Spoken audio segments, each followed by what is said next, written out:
The cold morning breeze blew gently as Eric Keene sailed the Bangarang, his trusty research vessel, through the calm seas of British Columbia.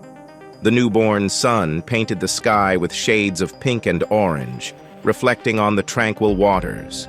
Eric, a dedicated researcher passionate about marine life, was immersed in his study of fin whales, accompanied only by the rhythmic sound of the waves against the boat's hull. "Come on, folks," said Eric, adjusting his headphones. "Let's see if we can pick up any interesting sounds today."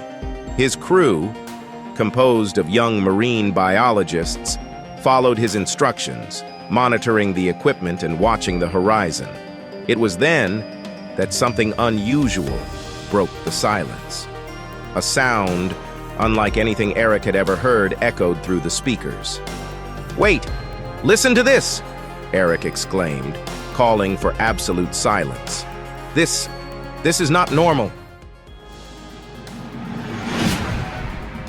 Eric's eyes narrowed as he concentrated, trying to decipher the sad wail coming from somewhere nearby. His instinct told him something was wrong.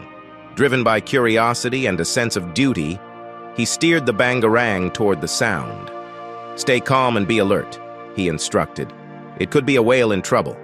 The sound led them to a small outcropping of jagged rock on the coast of the Andrew Rocks. As they approached, the crew began to see something on the rocks. Eric's heart raced as he realized it was a young orca, trapped between the sharp rocks, her vocalizations filled with pain and desperation. "Oh, my God," Eric murmured, a lump in his throat. "She's in trouble." Eric grabbed his radio and, with trembling hands, called his colleagues Janie Ray and Herman Mutter, who were a few kilometers away. "Janie! Herman! This is Eric. I've found a young orca stranded on the Andrew Rocks. She's in critical condition. We need help urgently." On the other end, Janie responded quickly, her voice full of concern. "We're on our way." "Eric, hold on. We're contacting the Gitka Guardians and the DFO for additional assistance. Hang tight." While awaiting the arrival of help, Eric and his crew cautiously approached the orca. Her anguished cries echoed in the air, each sound a reminder of the urgency of the situation. The orca's skin was bruised and bleeding in places where the barnacles on the rocks had torn her flesh. "We need to act very carefully," Eric told his team. "If we get too close, she might panic and hurt herself even more." Eric took a deep breath, trying to think clearly. The pressure of the situation was overwhelming, but he knew he needed to stay calm to save the orca. "Let's try to keep her calm. We need to do whatever we can to reduce her stress until Janie and Herman arrive with help. Let's soak some cloths and have them ready to use." While the team worked quickly, soaking sheets and preparing for any eventuality, Eric watched the orca, his eyes filled with determination and compassion. "Hang in there, girl," he whispered. "We're going to get you out of here." Finally, the sound of engines in the distance signaled the arrival of Janie and Herman. Eric's heart filled with hope, but he knew the real challenge was just beginning. They needed to act quickly and precisely to save the young orca, whose life was hanging by a thread. The rescue mission was just beginning, and Eric felt the weight of responsibility on his shoulders. He looked at his team, their faces reflecting the same determination he felt. "We're going to save this orca," he said, his voice firm and determined. "And we won't stop until she's back in the sea, safe and free." Everyone's eyes shone with the same resolve, and together they prepared to face whatever came next. The young orca's life depended on them, and they were ready to do whatever it took to save her. Janie Ray and Herman Mutter were on their way to Hartley Bay, returning from a research expedition when the radio aboard their boat crackled with palpable urgency. Eric Keene's voice came through strong and clear, laden with concern. "Janie, Herman, this is Eric. I found a young orca stranded on the Andrew Rocks. She's in critical condition. We need help urgently." Janie exchanged a quick glance with Herman. both understanding the gravity of the situation without the need for words. Janie grabbed the radio and responded firmly. "We're on our way, Eric. Hold tight." Herman immediately changed the boat's course, heading north. Janie picked up her phone and began making the necessary calls. First, she contacted the Gitka Guardians in Hartley Bay. "This is Janie Ray from Saving Our Seas. We have a stranded orca on the Andrew Rocks. We need urgent assistance. Please send help." After a brief conversation, Janie hung up and, without wasting time, called Fisheries and Oceans Canada. Every second counted, and she knew she needed to act fast. Meanwhile, Eric and his team were trying to calm the orca. She was visibly panicked, her cries of pain echoing through the water. With every movement, she injured herself further on the sharp rocks. Eric's crew worked frantically, soaking sheets in seawater and preparing to keep the orca wet. Eric knew that any wrong move could result in more severe injuries for the orca. Finally, the sound of engines in the distance announced Janie and Herman's arrival. Eric felt a wave of relief, but also knew the real challenge was just beginning. The two boats approached, and Janie and Herman quickly disembarked with their equipment. "Eric, we're here. What do we have?" Janie asked, her voice firm and focused. "She's trapped between the rocks, injured and panicked," Eric replied, pointing to the young orca. "We need to keep her wet and calm until the tide rises." Janie nodded and began giving instructions to the team. "Herman, get the water pumping equipment. We'll need a steady flow of seawater over her. Eric, you and your team keep covering her with wet sheets. We'll work in shifts to ensure she stays cool and hydrated." Herman quickly set up the improvised water pump with Eric's help. They used a hose and duct tape to ensure the water flowed constantly over the orca. Meanwhile, Janie coordinated the changing of the wet sheets, ensuring the orca didn't dry out under the rising sun. Minutes dragged by slowly, each second increasing the tension in the air. The orca continued to struggle, her cries of pain breaking the hearts of the rescuers. The pressure was intense, but they knew they couldn't stop. Eric watched the orca, his heart heavy with the sight of the animal's suffering. He knew help was on the way, but time seemed to drag cruelly. Hope mingled with despair as the team did everything they could to keep the orca alive. Finally, a sign of relief. The Gitka Guardians arrived, bringing more equipment and extra hands to help. The team redoubled their efforts, working in perfect coordination. Janie and Herman coordinated the efforts with military precision. The wet sheets were changed regularly, and seawater flowed constantly over the orca. Every team member knew exactly what to do, and the joint effort began to show results. The orca, though still scared, seemed less agitated. Her breathing was more stable, a sign that their efforts were working. "She's starting to trust us," Janie observed, a relieved smile appearing on her face. "Keep it up. We're making progress." Night was approaching, but the team didn't slow down.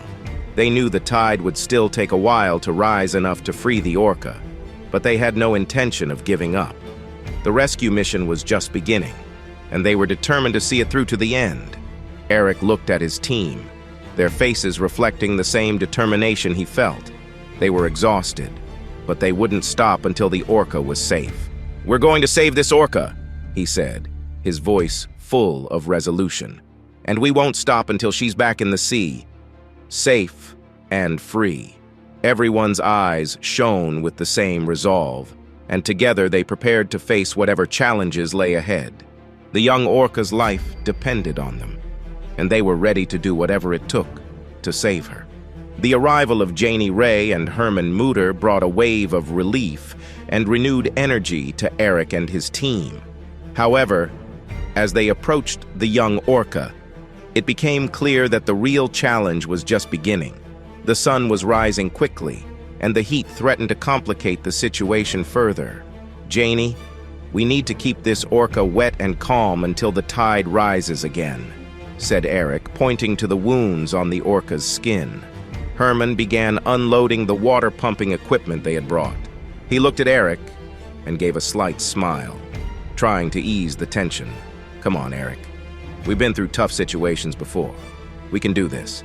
Eric nodded, feeling a spark of hope.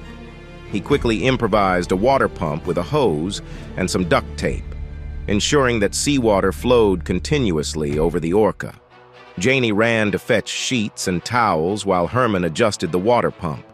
The sound of running water brought a brief moment of relief. They knew every drop helped keep the Orca alive. The team took turns keeping the Orca covered and cool, working at a frantic but coordinated pace. Each minute felt like an eternity as they fought against time and heat.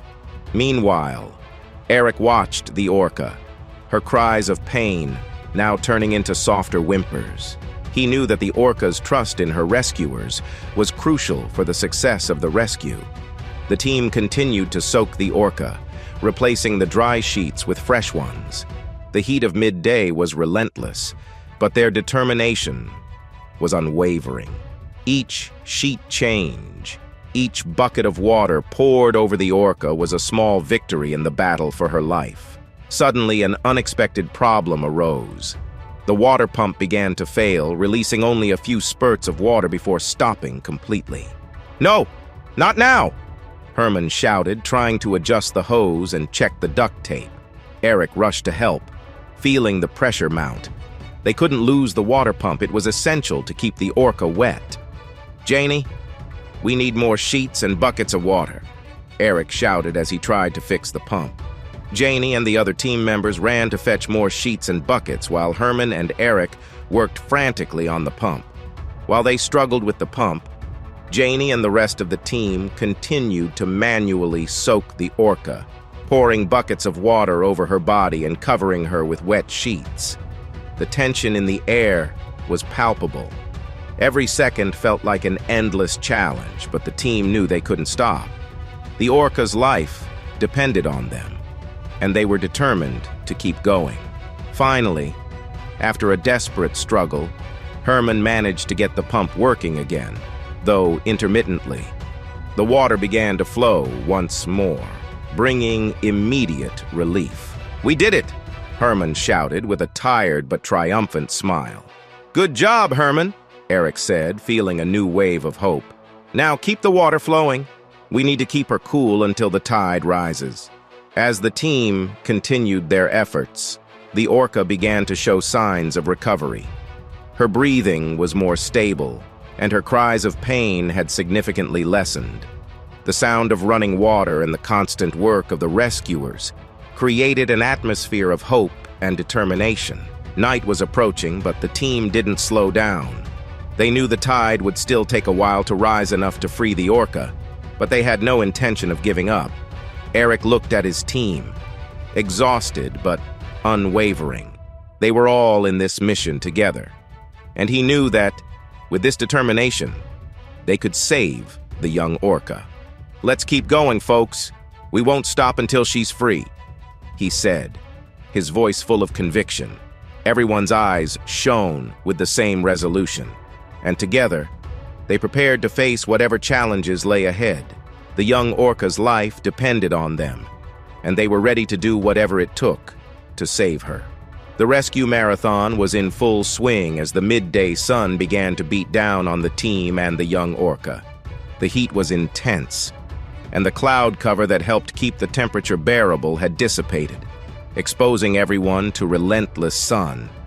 The rescue team knew that now, more than ever, it was crucial to keep the Orca cool and hydrated. "Janie, we need to double our efforts. The sun is getting stronger," Eric said, wiping sweat from his forehead as he watched the panting Orca. Janie agreed and started organizing more frequent shifts for changing the wet sheets. Herman, tireless, kept the water pump running despite the intermittent sputtering of the improvised equipment. The rescuers worked in shifts, replacing dry sheets with wet ones and pouring water over the Orca. With each touch of the cool sheets, the Orca seemed to calm down more, her breathing becoming less shallow. "She's responding well, but we can't relax," Herman said, adjusting the pump again. "This heat can dehydrate her quickly." Eric watched the young Orca intently, He could see that despite everything, the Orca was fighting, responding to the constant care of the team. Every drop of water that flowed down her body seemed to revitalize her. But the battle was far from over. As the hours dragged on, the team continued to work tirelessly, replacing the hotter, drier covers with fresher ones. The constant sound of water being poured and the soft voices of the rescuers created an almost meditative atmosphere. Suddenly, the water pump gave one last spurt of water and stopped completely. "No, not now!" Herman exclaimed, throwing the hose down in frustration. Eric quickly assessed the situation. They needed a new strategy and fast. "Janie, we need to continue manually. Let's fill all the buckets we have and keep soaking the Orca. We can't stop now." As the rescuers hurried to fill buckets of seawater, Eric approached the Orca, who was visibly tired but still breathing. "Come on, girl, we're here. We're not giving up on you," he said, his voice full of determination. Janie approached with a fresh, wet sheet and carefully placed it over the Orca. She knelt down and whispered softly, "We're here with you. Hang in there, the tide is rising." The heat of the day continued relentlessly, but the team took turns keeping the Orca wet and protected from the sun. Herman, even without the pump, used a bucket to pour water constantly over the Orca, while others continued to replace the sheets. The young Orca began to vocalize softly, her cries of pain replaced by calmer sounds. It seemed she understood that the humans were there to help, that they were doing everything they could to keep her alive. As the afternoon wore on, the team continued their tireless efforts. The tension in the air was palpable, but the determination of each team member was even stronger. They knew the tide was starting to rise, but they still needed more time. Around 6 in the evening, the water level began to visibly rise, slowly covering the rocks around the Orca. The team felt a wave of relief but knew the work was not yet complete. "We're almost there, folks. The tide is rising. Just a little more," Eric encouraged, feeling exhausted but hopeful. The rescuers continued to work, now with renewed energy, knowing the end was near. The Orca seemed to sense the change, too, her movements becoming more frequent and stronger. "Janie, look! She's trying to move!" Herman exclaimed with a tired smile. "Yes, she's feeling the water rise. Let's give her a little more space," Janie suggested. The team stepped back slightly, giving the Orca the space she needed to move as the water rose around her. The Orca began to slowly flap her tail, testing the water's depth. It was a tense moment, full of anticipation. "Come on, girl, you can do it!" Eric shouted, his voice full of encouragement. Finally, with one last effort, the young Orca pushed herself off the rocks and swam to freedom. The rescuers erupted in applause and cheers. Eric, with tears of relief in his eyes, placed a hydrophone in the water, listening to the Orca vocalize, calling for her family. After a moment of anxious silence, faint responses began to echo in the distance. The young Orca swam quickly toward the calls, reuniting with her group. The rescuers, exhausted but euphoric, hugged each other, celebrating the success of their mission. The rescue marathon was over, and the young Orca was finally free. "We did it!" Eric exclaimed with a radiant smile. "We kept her alive until she could go home." The story of that memorable day would forever be etched in the hearts of everyone involved, a testament to human determination and the deep connection with marine life.